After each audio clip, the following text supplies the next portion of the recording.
Hola, ¿qué tal? Mi nombre es Alma. Mi nombre es Pedro. Y el mío es Yesenia. Nosotros les vamos a platicar acerca de la vida humana. Primero tenemos que la ciencia afirma que desde el momento de la concepción está presente un individuo humano. Esta verdad objetiva está por encima de cualquier ley humana, pues pertenece a la ley natural. La ciencia ofrece razones suficientes para sostener esta afirmación, las cuales se pueden sintetizar en 4 enunciados básicos. Así es, además todas las células que forman el cuerpo humano poseen una característica en común que los distingue de las células de cualquier otra especie, ya sea animal o vegetal. Solo el ser humano posee en cada célula 46 cromosomas. Esta característica está presente desde que se forma la primera célula en el momento de la concepción. El espermatozoide aporta 23 cromosomas y el óvulo otros 23. O sea, ¿que otras especies cuentan con otra cantidad diferente de cromosomas a nuestras células? Así es, si tuviéramos un montón de células de diferentes especies en una mesa, bastaría estudiar la cantidad y acomodo de cromosomas de cada una de ellas para saber a qué especie pertenecen. Por ejemplo, la mosca tiene en cada célula 5 cromosomas, el gusano tiene 36, el cerdo 40, el trigo 42, el conejo 44, la vaca 60 y el perro 78. El helecho tiene 1250 y pues el ser humano, como ya lo mencionamos, tiene 46 cromosomas en cada célula. Dicho conocimiento científico lleva a afirmar que la primera célula formada en el momento de la concepción corresponde a la especie humana.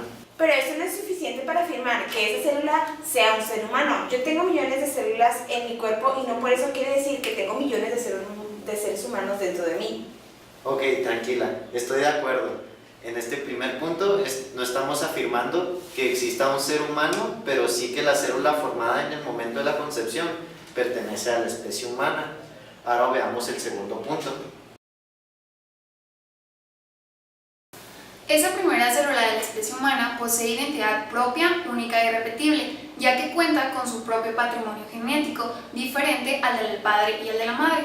Se trata pues ya no solo de una célula de naturaleza humana, sino también de un ser individual, único e irrepetible, desde su momento unicelular, ya que está presente toda información genética que lo diferenciará de cualquier otra persona. Ok, de acuerdo. Estamos ya no solo frente a una célula de naturaleza humana, sino también frente a un ser diferente a todos, de los millones que existieron, existen y existirán. Pero eso no es todo. Aún no podemos afirmar que sea un ser humano. Así es, de acuerdo, todavía no podemos afirmar eso, pues faltan otras 2 características más. Pero además esa primera célula, aparte de ser humana individual, también está viva. Es decir, cuenta con esa fuerza interna mediante la cual subsiste. Pero si yo analizo una célula de mi mano, se darán cuenta que corresponde a la especie humana, ya que es única e irrepetible, que es mía y además que está viva. Pero eso tampoco es suficiente para afirmar que esa célula sea un ser humano. De acuerdo, pero aún falta la cuarta característica y última. Esa primera célula es autónoma, es un organismo completo en etapa unicelular. Lo único que requiere es de tiempo para su desarrollo y de un medio propicio para lograrlo. Este proceso de desarrollo está perfectamente ordenado, organizado y coordinado por el nuevo ser y no por la madre. Se trata de un proceso continuo, sin interrupciones ni saltos. Es un proceso cualitativo, gradual e irreversible. Pero, ¿estás segura que ese ser es autónomo? Si así fuera, no necesitaría del vientre materno para crecer y desarrollarse. No confundas dependencia con autonomía. Es verdad que ese ser humano depende de otra persona para sobrevivir. También depende un bebito, un niño, un anciano o un enfermo de una persona para poder sobrevivir. Pero son autónomos en su esencia. Mira, hay varias formas muy sencillas mediante las cuales podemos reconocer esta autonomía.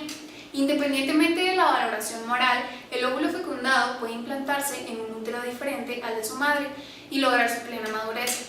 Depende, cierto, de un útero donde implantarse, pero no necesariamente el de su madre, pues goza de autonomía. El cordón umbilical, la placenta y el líquido amniótico son provistos por el mismo ser humano en desarrollo, no por la mamá. Otra prueba más de su autonomía es el hecho de no compartir el flujo sanguíneo. Incluso la madre puede estar infectada con el virus del SIDA y el bebé no. Se trata pues de un ser humano autónomo respecto a la humanidad de la mamá. Es por ello que se afirma que ésta no puede disponer de la vida de su hijo, pues no le pertenece. En resumen, la ciencia enseña que la primera célula formada en el momento de la concepción es humana, es individual, está viva y es autónoma. Estamos frente a un ser humano, así que atentar contra su vida en cualquier momento de su gestación es un homicidio calificado.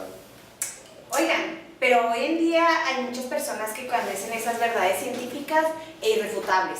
Todas ellas, y ante ello ahora hablan de los derechos de la madre sobre el hijo que está en gestación. Hablan de la conveniencia de abortar en casos de violación o cuando el feto presenta una malformación o discapacidad.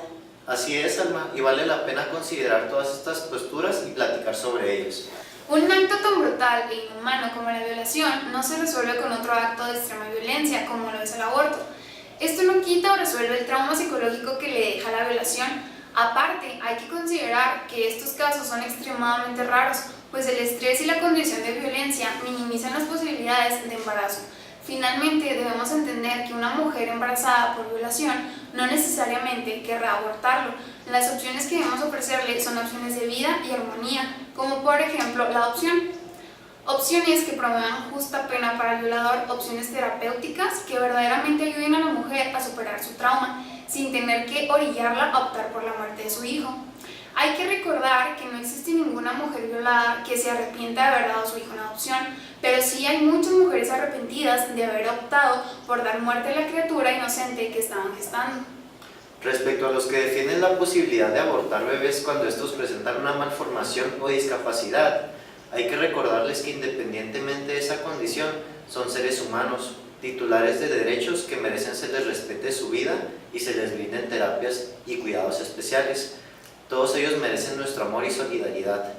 Abortarlos es un acto de barbarie y racista y no debemos permitir bajo ninguna circunstancia. Finalmente, no falta quienes sostienen que el aborto debe ser legal porque la mujer tiene derechos a decidir sobre su propio cuerpo. La ciencia moderna afirma que en una embarazada hay dos vidas y dos cuerpos diferentes.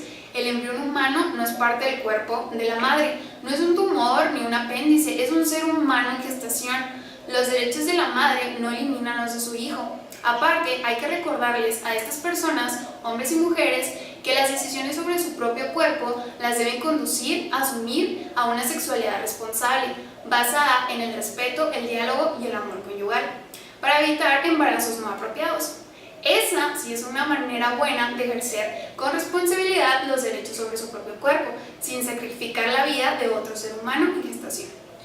Solo así podremos construir una sociedad digna del ser humano, donde el amor, norma fundamental y suprema de la convivencia, sea en la medida de nuestras acciones.